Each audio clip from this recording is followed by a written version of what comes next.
라이프 교회가 세워질 때부터 지금까지의 인도하신 하나님의 손길을 제가 가장 가까이서 많이 봤고요.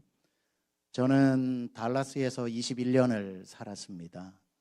왔다 갔다까지 포함한 27년 넘어가고 있는 상황이고요.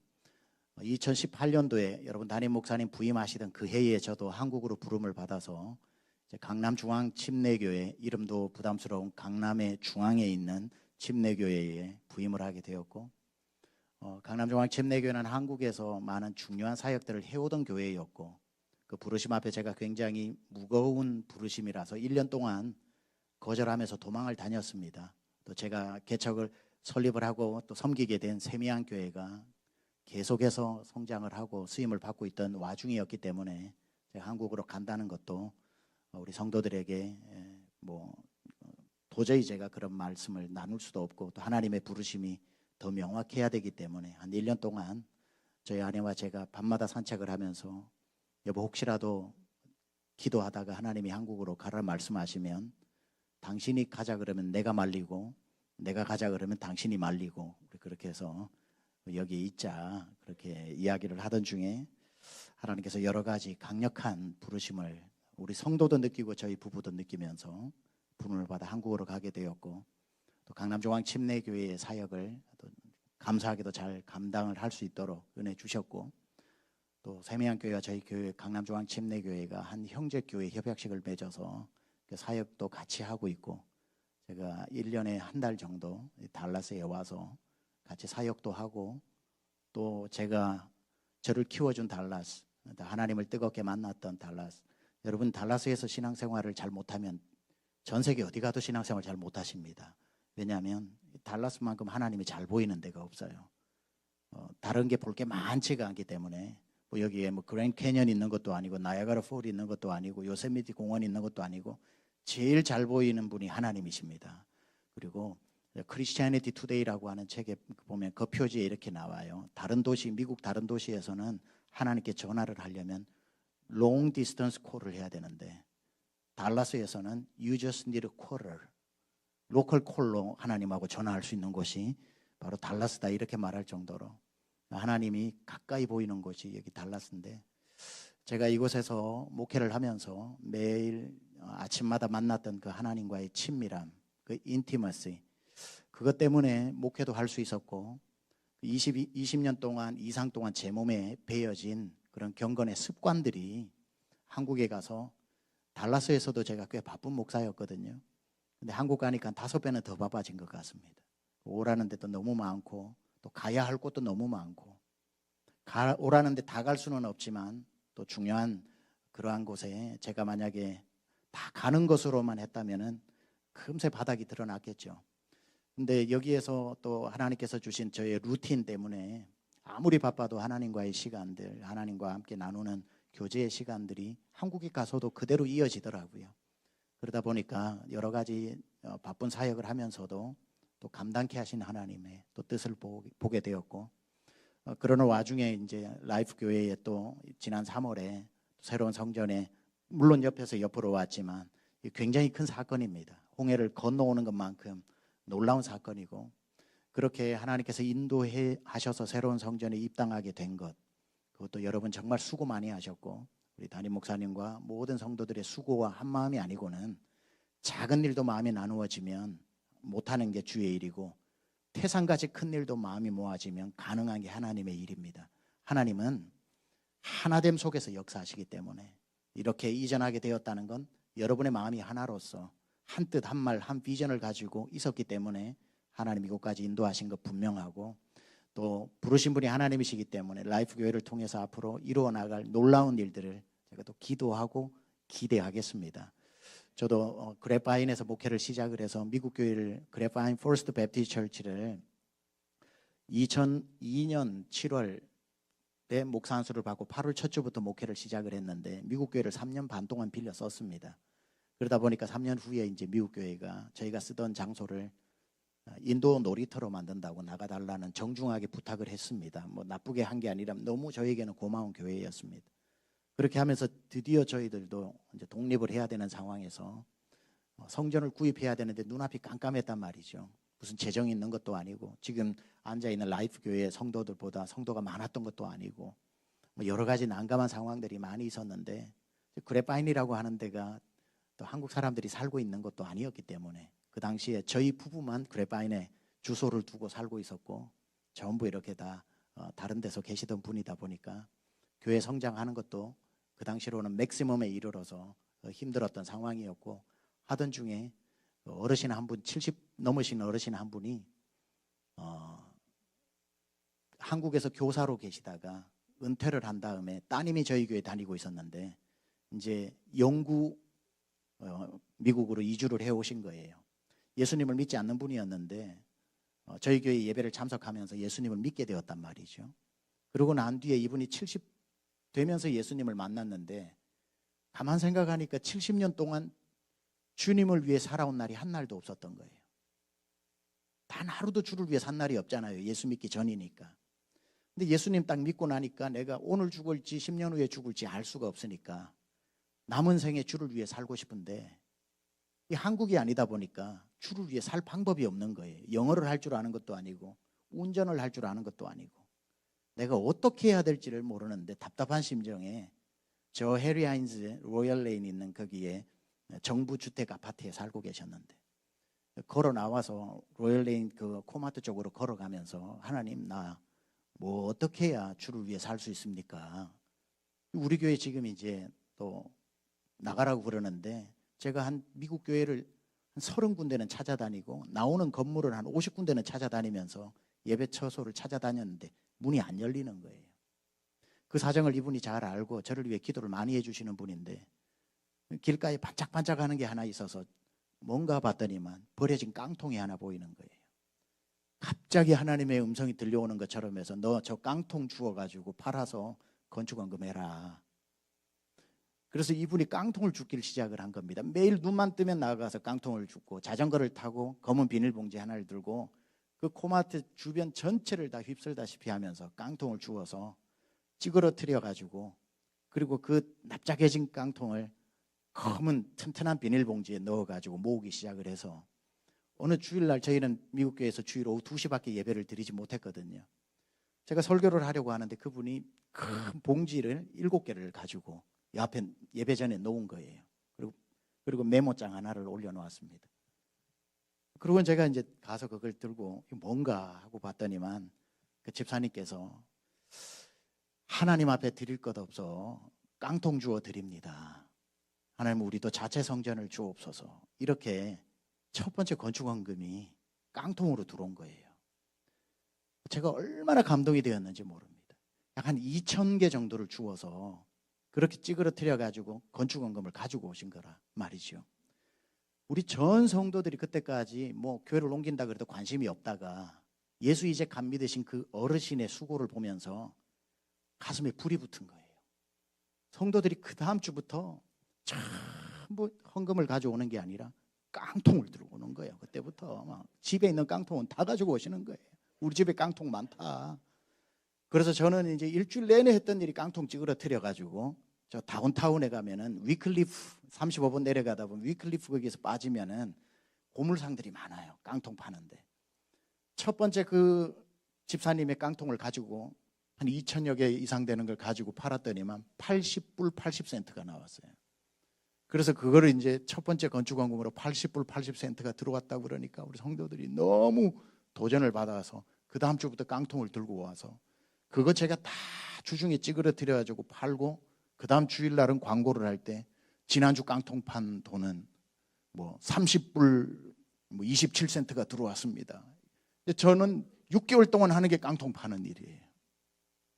나중에는 안 되겠다. 그래파인 호숫가에 가서 그 집사님 배 깡통 줍기 대회도 해가지고 그래파인에 있는 깡통이란 깡통은 다 주워가지고 그래파인 도시에서는 저 사람들이 왜 저렇게 청소를 열심히 하나, 왜 그래파인 호수를 저렇게 열심히 청소하나 뭐 그래 궁금했을 수도 있는데 그러면서 그 깡통이 헌금이 되고 아이들까지도 30장씩 편지를 보내면서 그루터기 헌금 편지를 보내면서 자기들이 아는 성도에게는 보내면 안 된다고 했으니까 다 아이들도 30장씩 편지를 써서 보내고 포스트 오피스에 사물함 하나를 오픈해가지고 그쪽으로 가서 열어보면 5불도 들어와 있고 이번 주에는 뭐 100불도 들어와 있고 그렇게 해서 모여가지고 첫 번째 우리가 들어간 게 파머스 브랜치에 있는 성전을 구입해서 들어가게 되고 그러고 난 뒤에 하나님께서 3년 후에 또 지금은 웨슬리 교회라고 하는 마셜 레인에 있는 두 번째 성전으로 들어가게 하시고 거기서 또 한 3년 됐는데 막 하나님께서 달라스에 왜 그렇게 안 보이던 한국 사람들이 매주마다 30명씩 와서 등록을 하는데 그리고 지금은 세미안교회 2011년도에 저 본당에 입당을 하게 되면서 계속해서 하나님이 놀라운 일들을 이루어 가시던 차에 한국으로 부름을 받게 되어서 이번에 라이프 교회가 이렇게 새로운 또 성전으로 이미 저 옆으로 왔을 때도 제가 참 지나다니면서 많이 기도를 했거든요. 근데 이번에 이 성전으로 들어왔다는 사실이 제가 달라스에서 목회할 때 그 어떤 다이나믹과 그 성도님들의 마음 가운데 지금 그 감사함과 불안함과 기대와 기도가 막 지금 믹스되어 있는 이 감정을 제가 너무 잘 알거든요. 여러분 헌신하고 수고해서 이곳까지 오게 된 것이 여러분에게 주신 하나님의 사명이고 몫이고요. 아멘하고 순종하고 들어와 있으니까 제가 여기서 미국에서 3번이나 경험하고 한국에 지금 건축을 또 하게 되었는데 여러분이 이곳에 들어오는 데까지 믿음을 보시고 또 들어오게 되면 하나님이 예비한 또 일꾼들을 보내주셔요. 그래서 교회가 또 딱 이 건물과 이 성전에 맞는 일들을 감당할 수 있도록 하나님 이곳에 바알에게 무릎 꿇지 않은 7천인과 같은 사람들을 또 달라스 땅에 다 라이프 교회 성도를 어디에 두고 계시다 이 말이지요. 그러니까 그분들이 또 와서 여러분의 수고의 바통을 이어받아서 여러분의 짐을 나누어 지면서 지금까지 수고한 짐을 여러분이 끝까지 또 지고 갈 수는 없잖아요. 함께 서로 짐을 져주는 그런 일꾼들이 있는 거예요. 그러니까 여러분이 믿음 가지고 이곳까지 들어오셨던 거 저는 라이프 교회의 내년도 보이고 5년도 보이고 10년 후도 얼추 보이는 것 같습니다. 그래서 여러분 일을 시작하신 분이 사람이라면 모르겠지만 하나님이시기 때문에 그가 또한 이루어내실 줄 믿습니다. 그래서 여러분이 오늘 이 예배당에 나오셨던 이 말씀 오늘 다시 갈릴리로라고 하는 제목인데 이 갈릴리라고 하는 건 오늘 주인공이 베드로인데요. 베드로가 첫 번째 갈릴리에서 예수님을 만나고 구원을 받았어요. 그래서 예수님을 따라다니면서 피곤한 줄도 모르고 가족 그리운 줄도 모르고 두고 온 배 아까운 줄도 모르고 주님을 따라다니면서 내가 예수님의 제자가 되었다는 게 안 먹어도 배가 부르고 앉아도 피곤하지 않은 삶을 3년 반 동안 살다가 갑자기 예수님 십자가에 못 박혀 죽으시는 그날 밤에 한 여자아이 앞에서 예수님 모른다고 3번이나 자기도 자기에게 놀랄 정도로 실망해서 갑자기 시험에 든 거예요. 열심히 신앙생활 하던 사람이 시험에 들 때가 있잖아요. 자기에게 실망하든지 남에게 실망하든지 아니면 무엇 때문에 실망하든지 베드로가 지금 딱 그 입장이 되어가지고 옛사람으로 돌아가 버린 겁니다. 고기잡이 하던 나는 어부가 딱 맞아. 나는 이제 더 이상 예수님 제자가 돼서 주의 일하고 이런 거 안 할 거야. 그리고는 갈릴리 호수로 가서 옛날 사람처럼 고기를 잡던 이때 예수님이 다시 갈릴리로 찾아오신 거예요. 다시 갈릴리로 찾아오셔서 오늘 베드로를 불러놓고 베드로가 예수님 모른다고 부인했던 새벽 시간에 찾아오셔서 모른다고 부인했던 모닥불을 피워놓으시고 이제는 여자아이가 아닌 예수님이 직접 베드로와 앉아서 베드로에게 말씀하시는 장면이 오늘 저와 여러분 읽었던 장면인 겁니다. 여러분도 예수님을 만났던 첫 번째 갈릴리의 경험이 있으시고 자, 내가 처음 주를 만났을 때 외롭고도 쓸쓸한 모습 세상에 다 버려진 자 같고 이미 와서 아무도 나를 도와주는 사람 없는 것 같고 제일 믿었던 가족이 가장 내 마음을 아프게 하기도 하고 모든 그 인생의 처음 가장 밑바닥 겨울을 만났을 때 문득 깨닫죠. 다 나에게 등 돌려도 우리 주님 나를 버리지 않고 그때 주님이 내 손 잡아주셨던 거 그것 때문에 예수님 만난 것 때문에 이민생활 힘든 줄도 모르고 피곤한 줄도 모르고 계속해서 교회 나와서 섬기는데 어떻게 그렇게 하세요? 그래도 당사자는 나는 안 피곤해요. 여기 와서 주님 만났으니까 피곤한 거 없어요. 이제 사람이 나에게 힘들게 했던 것도 밉지도 않아요. 그 사람 때문에 예수님 만났으니까. 그렇게 예수님 따라서 열심히 신앙생활 하다가 어느 순간 신앙은 늘 상승곡선을 그리는 게 아니라 또 인생의 겨울을 만날 때가 있거든요. 베드로처럼. 오늘 그 베드로에게 예수님이 찾아오신 겁니다. 그리고 뭐라고 그러시는 줄 아세요? 베드로야, 네가 옛사람으로 돌아갔고 나를 멀리 떠나 이곳까지 다시 왔냐? 베드로야, 너 그거 아니? 너는 나를 떠나도 나는 너를 떠날 마음이 없어. 너 나 포기해버렸냐? 네가 나를 포기할지는 몰라도 난 네가 포기가 안 되는데. 우리 주님은 여러분을 포기하지 않으셔요. 사람이 예수님을 포기해서 신앙을 떠나는 경우는 있어요. 사람이 예수님을 포기해서 그렇게 뜨겁게 믿던 사람이 얼음장처럼 차가워질 수는 있어요. 그런데 예수님이 여러분을 포기하지는 않아요. 니는 내가 포기가 되더냐? 난 네가 포기 안 되던데 하고 오늘 갈릴리로 다시 오신 예수님. 혹시나 여러분의 믿음이 지금 베드로처럼 식어져 있다면 이제는 교회 열심히 안 하고 출석만 해야지. 왜냐하면 섬기다가 받은 상처가 많으니까. 이제는 내가 라이프 교회로 왔으면 여기에서는 목사님 아무것도 나한테 시키지 마세요. 옛날에 내가 어느 교회 다닐 때 토요일이면 주일날 밥 저 혼자 다 했고요. 겉절이 토요일날 다 해놨고요.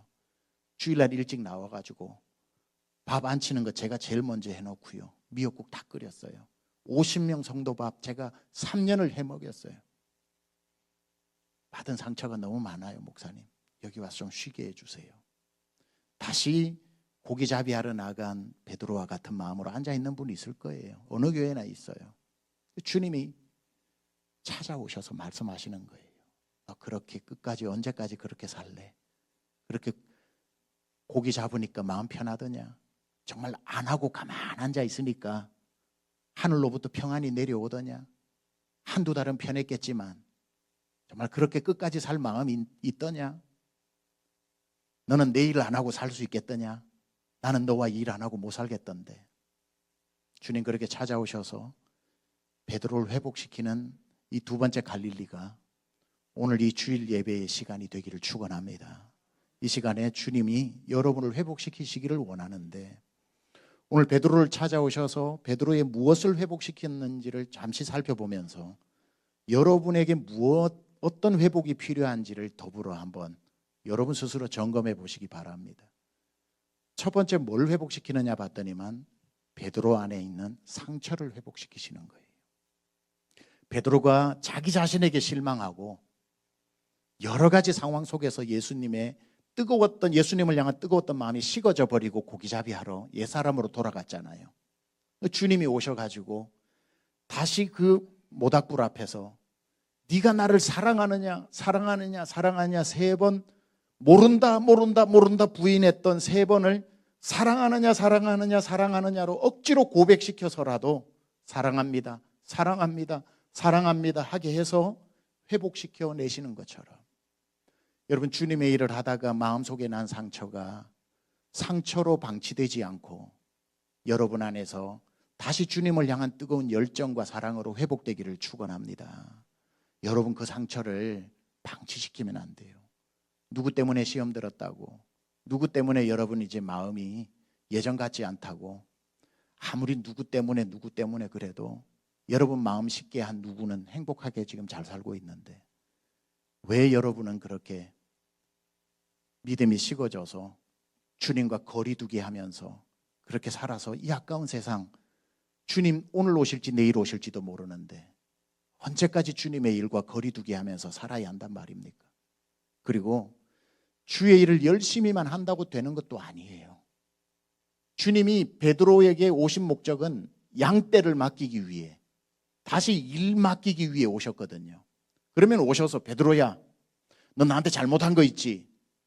빚 갚는 심정으로 이 양떼 잘 목양해 이렇게 명령 내리실 수도 있는데 바로 양떼를 안 맡기셔요. 상처부터 회복시켜 주시고 양떼를 내 양을 먹이라 이러셔요. 교회 안에 제가 그래도 사역을 제가 이제는 하면서 많은 성도를 만나잖아요. 달라스에서도 마찬가지고 한국에서도 마찬가지고 열심히는 하는데 열심히 할수록 문제를 만드는 일꾼들이 있어요. 그분들이 나빠서도 아니고 열심히 안 해서도 아닌데 어떤 사람 목자를 맡기면 충성 다해서 하는데 희한하게 6개월 지나면 목장 식구가 한 명도 없어요. 교사를 맡기면 공과 공부에서부터 아이들 간식에서부터 뭐 전화 신방에서부터 다 하는데 6개월만 지나면 그 20명이나 되던 아이들이 아무도 그 교실에 없어요. 열심히 안 해서가 아니라 이 선생님 안에, 이 목자 안에 상처가 만들어낸 가시가 있어가지고 말이 가시로 찔리고 눈빛이 가시로 찌르고 해서 사람들을 다 자기 둥지에서 떠나게 만들어버리는 거예요. 괴물이 안에 들어가 있다는 거죠. 괴물이. 제가 이런 말들을 자주 사용합니다. 상처가 상처로 남아있으면 칼이 되고 상처가 회복되면 사명이 된다. 상처 입어봐야 상처 입은 사람을 이해할 수 있어요. 근데 이 상처가 상처로 남아만 있으면은 이해하는 게 아니라 남을 죽이는 칼이 된다는 거죠. 열심히 하고 있어요. 그런데 저마다 괴물이 나오는 버튼이 있어요. 누군가는 외모에 대한 이야기를 하면 어릴 적부터 가지고 있었던 외모에 대한 상처 때문에 와 갑자기 사람이 변해서 괴물처럼 얘기하고 소리를 지릅니다. 어떤 사람은 뭐 다른 학력을 가지고 이야기하면 학력 열등감이 있는 사람은 어느 대학 나왔냐 이러면은 갑자기 괴물로 변해가지고 교회가 학력 못난 데야 이러고는 그분이 언제 저런 분이었나 싶을 정도로 주변을 다 불태워버립니다. 목자가 되어서 열심히 하는 것도 중요한데 어느 순간에 버튼이 눌러지면은 목원들 앞에 괴물이 되어가지고 갑자기 분노를 내면서 목장 식구들이 무서워서 못 나오게 만든다든지 선생님이 학생들이 못 나오게 한다든지 본인이 그걸 알기 때문에 제일 괴로워하는 겁니다. 하나님 앞에 나와 울면서 하나님 나는 어찌 된 사람입니까? 절대로 여러분 앞에 여러분 안에 상처가 방치되지 않고 주님 앞에 가지고 나와서 물 가지고 날 씻든지 불 가지고 날 태우든지 내 안과 밖 다 닦으사 주님 내 안에 가시를 제거해 달라고 기도해야 됩니다. 그게 아니고 내 양떼를 주님은 맡기지 않으셔요. 베드로를 회복시키고 난 뒤에 맡기시는 거 너무나도 중요합니다. 충성으로 헌금으로 봉사로 여러분의 상처를 커버하지 말고 시퍼런 상처를 십자가 앞에 내놓고 하나님 이거 뽑아달라고. 옛날에 하덕규 씨 시인과 촌장으로 가수로 활동하실 때 그분이 썼던 노래 복음성가입니다. 옛날에 가요 가사지만 가시나무라고 하는 시가 있어요. 내 속엔 내가 너무도 많아서 당신의 쉴 곳 없네. 내 속에 내가 너무 많으니까 주님이 못 들어오신다는 것이고 다른 사람을 품을 수가 없다는 거예요. 근데 누군가가 얼마나 외로워요. 근데 내가 가시나무예요. 바람이 안 불면 가시나무라도 새들이 날아와 깃들 수가 있어요. 너무 반가워요. 나한테도 사람이 찾아오는구나. 나도 목원이 생겼구나. 나도 학생이 생겼구나. 그런데 새가 날아와서 앉아 있다가 조그마한 말로 시험을 주면 내 몸이 팔 떨려요. 그러면은 가시나무가 흔들리면 그 새의 가슴을 푹 찔러버려요. 그럼 새가 놀라서 푹 날아가 버리면 또 빈둥지가 되는 거예요. 바람만 불면 지쳐 날아온 새들도 가시에 찔려 날아가고 다 바람만 불면은 다 찔려서 날아가 버리는. 저는 여러분이 앞으로 하나님께서 라이프 교회에 많은 성도들을 보내주실 텐데 여러분 안에 가시가 있으면 이 라이프 교회 예배당 둥지에 깃들지를 못해요. 그런데 진짜 품어줄 수 있는 상처가 회복된 상태에 내 마음에 쿠션이 생기고 내 마음이 받아줄 여유가 되면 하나님은 길 잃어버린 영혼들을 수도 없이 맡겨주시는 거예요. 다 내 안에 가시가 있으면 가시로 보이는 거거든요. 목민심서에서 나오고 시에서도 나오는 말처럼 배려하니 풀이 아닌 잡초가 아닌 게 없고 품으려 하니 꽃이 아닌 게 없으니 내 그대를 꽃으로 보리로다라고 하는 시가 있어요.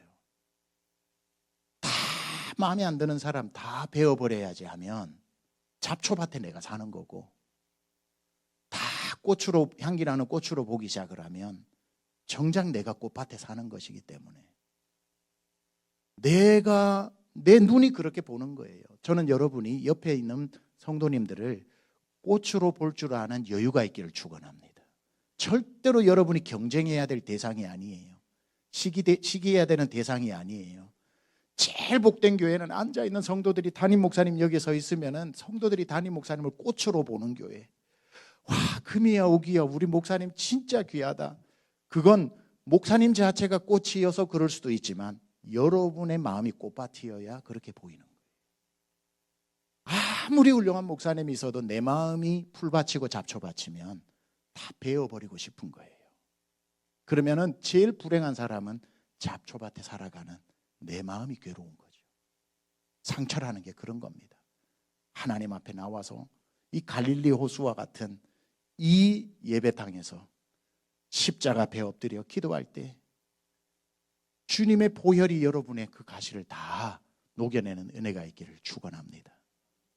두 번째 보면은 무엇을 회복시키시고 계시는가 하니까 사랑을, 이름을 회복시키고 계셔요. 오늘 베드로를 찾아오신 예수님이 베드로를 부르실 때 뭐라고 부르시냐면 시몬아 이렇게 부르셔요. 무슨 뜻입니까? 저 갈릴리 그날 어부였던 나를 찾아와 주셨던 그 첫날 예수님과 만날 때에 베드로의 이름이 뭡니까? 시몬이었죠. 시몬인데 시간이 수년이 지났는데 계속 베드로라고 부르셨던 예수님이 오늘 다시 갈릴리로 오셔서 베드로라고 부르시지 않고 시몬이라고 부르시는 이유는 다시 시몬으로 돌아가 첫 이름에서부터 시작하자 해서 이름을 회복시켜주고 계시는 거예요. 여러분이 라이프 교회가 되었든지 이전 교회가 되었든지 예수님 처음 만났던 교회가 있죠. 신앙생활 처음 시작했던 그때 여러분이 불신자로 교회 문을 열고 들어가서 예수님을 뜨겁게 만나고 눈물을 흘리던 그날 여러분은 집사님이 아니었습니다. 권사님이 아니었습니다. 목자도 아니었습니다. 예수님 처음 만나던 그날 여러분의 이름밖에 없었습니다. 여러분이 시몬으로 예수님을 만난 거예요. 시몬이 그렇게 예수님을 만났는데 얼마 시간이 안 지났는데 우리 주님이 시몬을 너무 기특하게 여기셔서 베드로라는 이름을 주셨어요. 시몬은 아버지가 준 이름이고 베드로는 스승님이 준 이름이라서 둘 다 버릴 수가 없는 이름인데 시몬의 마음이 그때까지 아주 험불하고 겸손했기 때문에 베드로 반석이라는 이름을 받을 자격이 없다고 생각을 해서 그의 정체성은 여전히 시몬이었습니다. 근데 스승이 준 이름을 뗄 수 없으니까 두 개는 다 붙여서 소개를 하는데 사람들이 묻죠. 당신 이름 뭐요? 그랬을 때 자기는 아직 나는 시몬이라는 정체성이 크니까 이렇게 액센트를 주었습니다. 제가 성경에 신방 가서 다 들어봤어요. 제 이름은 시몬 베드로입니다. 이렇게 이야기를 해요. 뭐라고요? 시몬 베드로입니다. 앞에 있는 사람이 뒤에 이름이 잘 안 들리는데요 하니까 뒤에 이름을 뭘 알려고 그래요. 난 시몬이니까 시몬만 기억하세요. 그 마음으로 따라다니니까 얼마나 모든 게 감사해요. 근데 어느 날 물리를 걸어버렸어요. 오병이 빵도 나누어 주고 예수님 죽은 자 살리는데 옆에서 병자를 고치는 것도 경험하다 보니까 I feel like I am somebody. 내가 이제 뭔가 된 것 같아. 그러다 보니까 머릿속으로 나 반석 베드로 맞나 보다. 그래서 액센트가 이제 바뀌어버려요. 당신 이름이 뭡니까? 그러면 내 이름은 시몬 베드로입니다. 이래요. 사람들이 점점 내 시몬의 시절을 아는 사람이 내 주변에 있는 게 싫어져요. 어우 저놈 저 처음에 뭐 아무것도 모르는 누구 집 아들 아니야. 아우 이민 와가지고 뭐 일을 할 때 보니까 뭐 시커멓게 해가지고 사색을 하더니만 아 요즘 사람 됐네. 내 옛날 초창기에 나를 아는 걸 싫어지는 거예요. 나는 베드로인데 자꾸 시몬이라고 그러니까. 그래서 이름 뭐냐 그러니까 시몬 베드로입니다. 사람들이 아니 앞에 이름 못 들었는데요 하니까 뭘 앞에 것까지 알려고 그러냐고. 뒤에 자면 알면 되지. 그러다가 여러분 사복음서 읽다 보면 나중에는 시몬이 아예 사라져 버려요. 베드로가 됩니다. 베드로가 됐던 그날 베드로가 했던 일이 뭔 줄 아세요? 예수님 보고 묻습니다. 예수님 사람들 많지요. 그거 아세요? 뭐 이 사람들 다 줄을 버려도 난 안 버립니다. 내 베드로잖아요. 그리고 정확히 5시간 또는 6시간 후에 여자아이 앞에서 예수님 모른다고 부인한 겁니다. 교만해질 때 가장 위험한 거예요. 내가 베드로라고 생각할 때 가장 추락하기 쉬운 위험한 장소에 있는 거예요. 그리고는 진짜 추락하고 난 뒤에 주님과 멀어졌을 때 주님 찾아오셔서 오늘 베드로라고 안 부르시고 시몬으로 부르시면서 우리 시몬으로 돌아가자. 시몬적이었을 때 모든 게 고마웠을 때 모든 게 감사였을 때 내 뒤에 직분 하나 안 붙어도 시몬으로 그저 만족했을 때 다시 갈릴리에서 그 이름을 회복시켜주고 계시는 거예요. 여러분 처음에 교회 올 때 누구 형제님 누구 자매님 이름 뒤에 없었잖아요. 형제 자매 외에는 없었잖아요. 그러다가 나중에 집사라는 직분 받았을 때 내 이름 뒤에 집사라는 단어가 왜 그렇게 어색한지 나중에 한 5년 지나면은 왜 그렇게 익숙한지 한 7년 지나면은 이름 뒤에 집사라는 말을 안 붙이고 이름만 부르면 왜 그렇게 섭섭한지 그렇게 돼가는 거거든요. 나 집사야. 막 부르지 말라고. 어떻게 받은 직분인데 나 그래도 라이프교회 목자야. 처음에는 목자라는 말이 너무나도 부담스러웠는데 한 5년 목자로 살면 목원이 누구시 이렇게 불러버리면 왜 그렇게 어색한지 기분 나빠하기는 좀 그렇지만 기분이 좋은 것도 아니고 내 마음이 어느새 베드로라는 단어에 익숙해질 때 가장 위험한 시간을 걷고 있는지도 모른다는 거죠. 우리가 신앙생활을 왜 매주마다 하냐면요. 왜 매주마다 와서 이곳에서 예배를 드리냐면요. 첫 마음을 되찾기 위해서 오는 겁니다. 우리 교회 처음 문 열고 들어왔을 때에 라이프교회 처음 오던 그 마음을 다시 회복하기 위해서 오시는 거예요. 모든 게 감사했고 찬양 한 구절 한 구절이 내게 주는 찬양 아닌 게 없고 말씀 한 구절 한 구절이 어쩜 우리 집에 도청장치를 달아놓은 것처럼 정확하게 내 문제를 이렇게 말씀해주고 있는지 내가 처음 주를 만났을 때 외롭고도 쓸쓸한 모습 문 열고 들어왔을 때 나를 안아주시던 그 갈릴리의 첫 마음 그때 여러분의 이름은 시몬이었던 겁니다. 섭섭할 게 없다 이거죠. 제가 안수를 받고 최병락 뒤에 목사라는 단어가 얼마나 부담스럽고 얼마나 어색해서 제 눈을 보고 목사님이라고 부르는데도 제 뒤에 목사님이 있나 보다 하고 딴 데로 가버렸어요. 그것도 몇 년 지나다 보니까 최병락 뒤에 목사자 안 붙이니까 그렇게 어색할 수가 없어요. 나중에는 최병락이라는 이름 빼버리고 누군가 지나면서 목사님 하고 부르면 어딘가에 목사님이 또 있을 텐데도 목사님이라고만 불렀는데도 나 부르는 걸로 생각을 해요. 그런 겁니다. 위험한 거죠. 최병락인데. 제가 한국을 가니까요. 갑자기 장자교회, 침례교 장자교회로 가다 보니까 어딜 가나 대우받고 상석을 제가 도착을 안 했는데도 제 자리를 비워놓고 그래요. 이거 교만하기 너무 좋은 환경이에요. 그냥 그렇게 높여주고 대우해 줍니다. 야, 이거 이러다가 큰일 나겠다 싶더라고요. 주일날 제가 설교를 5번 해요. 이 종아리가 터질 것 같습니다.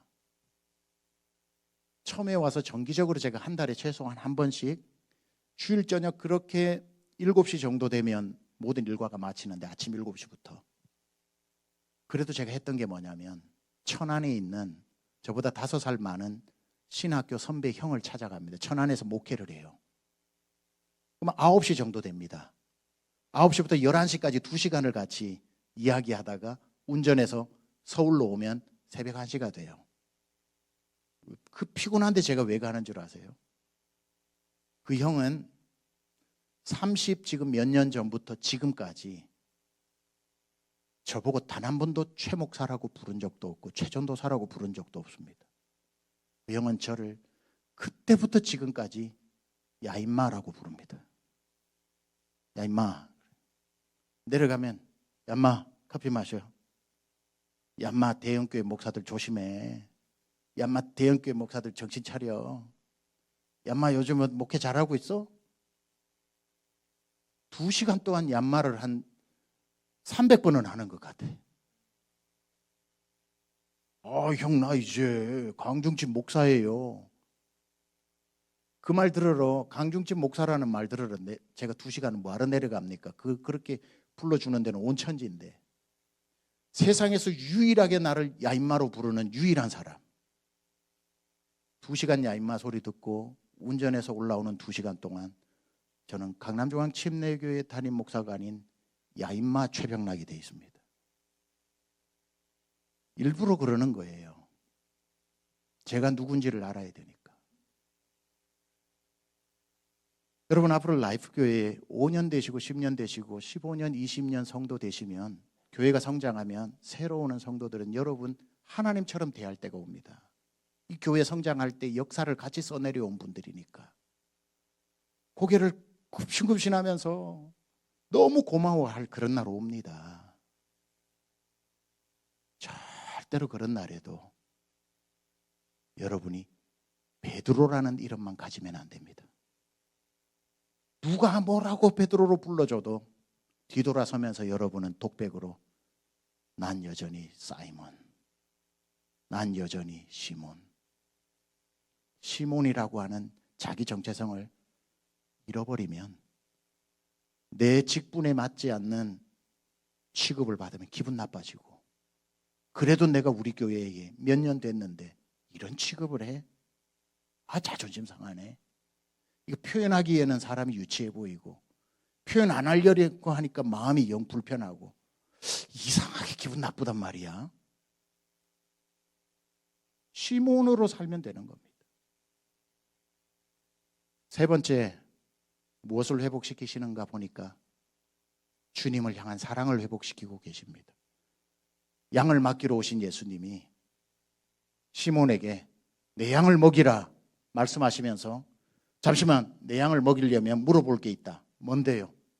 너 양 사랑하니? 이렇게 물으셔야 되는데 문맥에 안 맞게 예수님은 내가 양을 맡기러 왔다. 너 내 양을 먹이라. 물어볼 게 있다. 뭔데요 예수님? 너 양 사랑하니? 안 그러고 너 나 사랑하니? 이렇게 물으셔요. 우리 주님은 양을 맡기시면서 양을 사랑하냐고 안 물어보시고 나 예수를 사랑하냐고 물어보셔요. 예 주님 I do love you. 주님 사랑합니다라고 하니까 그럼 됐다 내 양을 먹이라 그러셔요. 여러분 주의 일을 하다가 여러분 맡겨진 직분 그 영혼들을 사랑만 하기는 힘든 존재예요. 실망도 하고 마음도 아프고 사랑이 바닥나고 그렇게 좋았던 사람이 그렇게 공황장애가 올 정도로 교회 와서 만나기가 힘들 때가 있어요. 그러면 그때 그 사람이 사라질 때가 아니라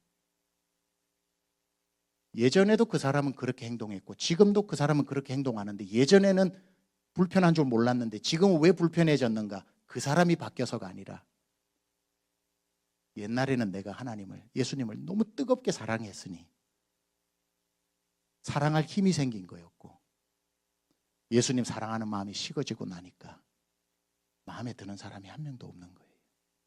그래서 주님이 내 양을 먹일 때 양을 사랑하냐고 당연히 사랑해야 되지만 그렇게 안 물으시고 너 나 사랑하냐 물으시는 거예요.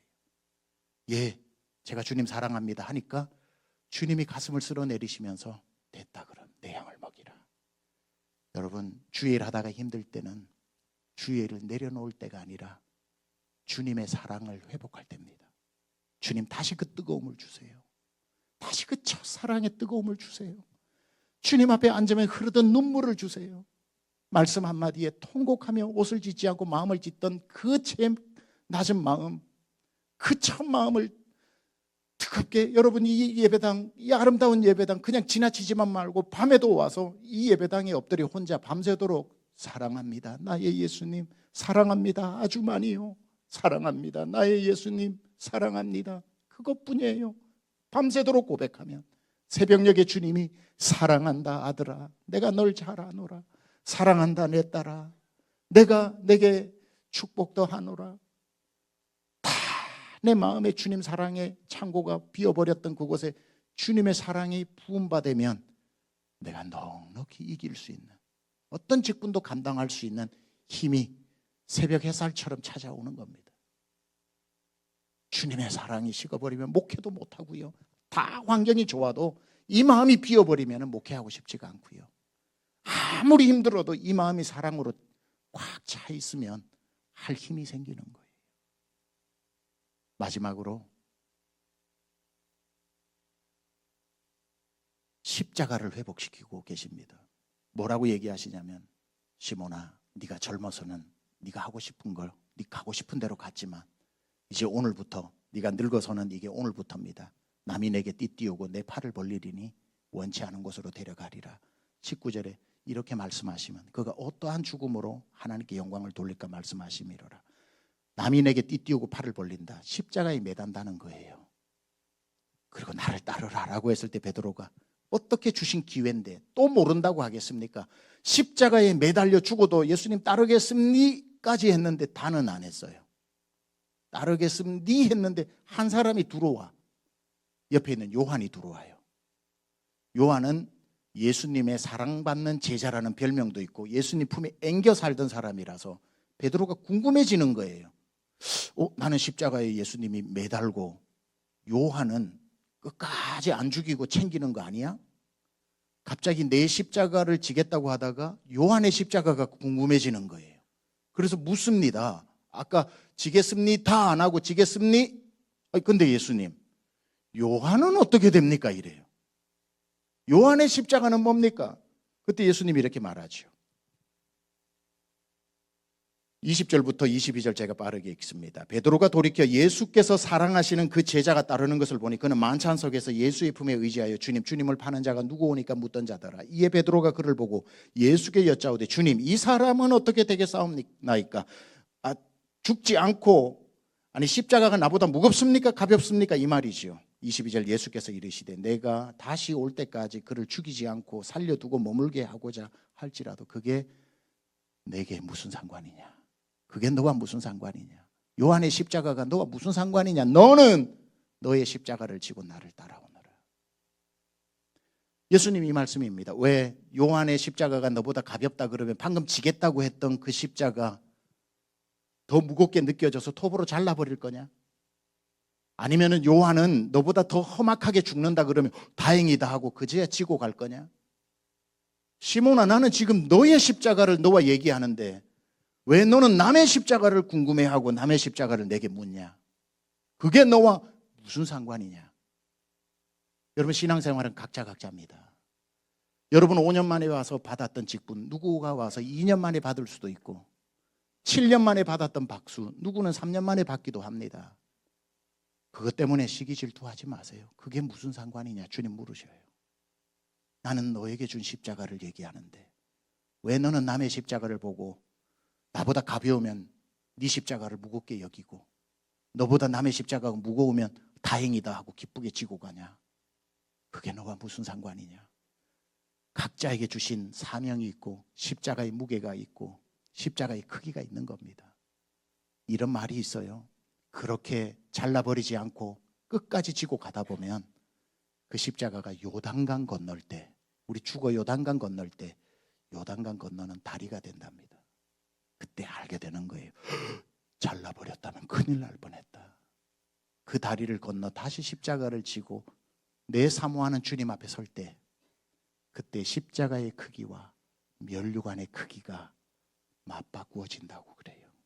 십자가가 클수록 영광의 면류관도 크기 때문에 오늘 베드로에게 너의 십자가를 지고 나를 따라오너라. 요한의 십자가를 왜 보면서 시험 드느냐. 그게 너와 무슨 상관이냐는 이 말처럼 오늘 여러분의 갈릴리에서 여러분의 상처가 회복되고 여러분의 첫 마음의 이름이 회복되고 뜨겁게 사랑한 주님 사랑이 회복되고 여러분이니까 주셨던 십자가 사명이 회복되어져서 끝까지 십자가 지고 승리하는 여러분 되시기를 우리 주 예수 그리스도 이름으로 축원합니다.